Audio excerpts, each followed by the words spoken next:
Magandang umaga po sa inyo. Ako po si Sir Elton Comentares from Grade 5 Emerald.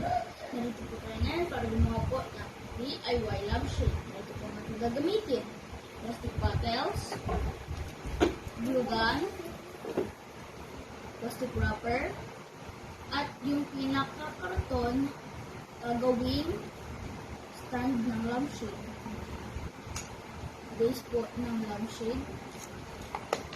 Gunting, yarn, cutter, bala ng glue gun, pintura, wire, at light bulb. Cut na po natin ngayon ang plastic bottle.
Subukan po natin kung ito po ay gagana pag ito ay ating isasaksak.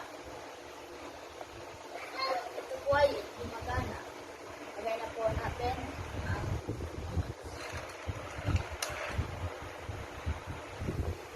ito na po ang finished product ng ating DIY lampshade. Sana po kayo ay gustuhan ang paggawa